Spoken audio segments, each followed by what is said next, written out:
Food poisoning એટલે તમે કંઈ એવું ખરાબ ખાઈ લો કે જેનાથી તમને કંઈ ઝાડા ઉલટી થઈ જાય એને આપણે ફૂડ પોઈઝનિંગ કહેતા હોય છે. હવે જનરલી આપણને કેમ થાય તો કે આપણે શું છે કે આવું થતું હોય છે કે જ્યારે તમે સવારનું જૂનું ખાઓ કાં તો જૂનું હોય બપોરનું હોય ને 2-3-4 કલાક પછી ખાઓ એટલે કહેવાનો મતલબ છે કે અંદર અમુક ટાઈમ પછી શું અમુક જીવાણું વધી જાય છે. તમે ઘણી વખત શું કરતા હોય છે કે આપણે ખુલ્લામાં રાખેલું ખાઈએ અથવા બહાર માર્કેટનું જે સમોસા કચોરી ભજીયા એવું ખુલ્લા રાખેલું ખાઈ લેતા હોય છે. ઘણી વખત શું છે કે ઝાડા ઉલટીના વાવડ હોય છતાં બી આપણે એવું ને એવું ગમે તેવું જમતા હોય છે. હવે જનરલી આપણે શું છે કે લગ્ન સિઝન કે મેરેજ સિઝન કે કોઈ પાર્ટીમાં જઈએ ત્યારે બી આપણને ફૂડ પોઈઝનિંગ થતું હોય છે. અમુક ગંદકીને લીધે કાં તો પછી અમુક મસાલાને લીધે કાં તો પછી અમુક તાપમાનને લીધે. તો આ એક વખત શું છે કે જો ઝાડા થઈ જાય અને ઝાડામાં ધ્યાન ખાસ રાખવા જેવું શું હોય છે કે આમ તો ફૂડ પોઈઝનથી બચવા માટે તમે શું છે કે જ્યારે એનો વાવડ ચાલતું હોય ત્યારે શું છે કે બહુ આવું વાસી ખોરાક ખાવો ના જોઈએ. અને બહુ જ ઝાડા ઉલટીના વાવડ ચાલતા હોય તો તમે પાણી પણ તમારા ઘરનું શું છે કે ઉકાળીને પીવું જોઈએ. અને બને ત્યાં સુધી શું આપણું જે જમવાનું આપણે જે લેવાનું છે એ બનાવ્યા પછી કમસે કમ 2-3 કલાકમાં લઈ લેવું જોઈએ. એટલે બહુ એને વાસી થવા ના દેશો.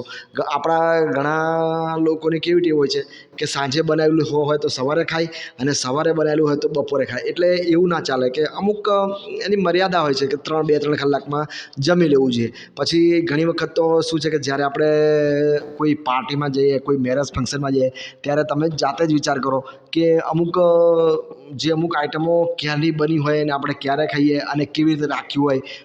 કોઈ વખત ખુલ્લામાં રાખ્યું હોય ને એના લીધે બી આપણને શું ઝાડા ઉલટી થઈ શકે છે.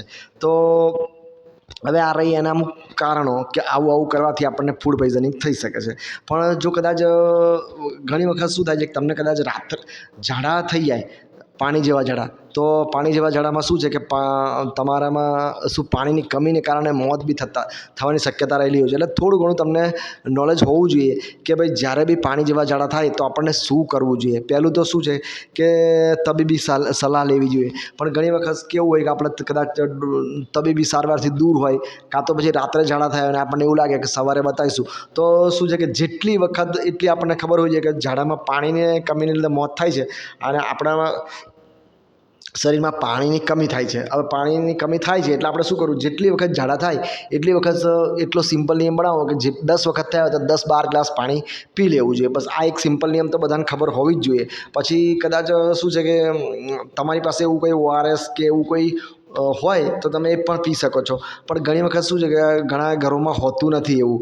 તો તમે શું ઝાડામાં પોષક તત્વો બી ઓછા થતા હોવાથી તમે એવું કરી શકો છો કે જેટલી વખત ઝાડા થાય એટલા ગ્લાસ પાણી તો પીવું જ જોઈએ.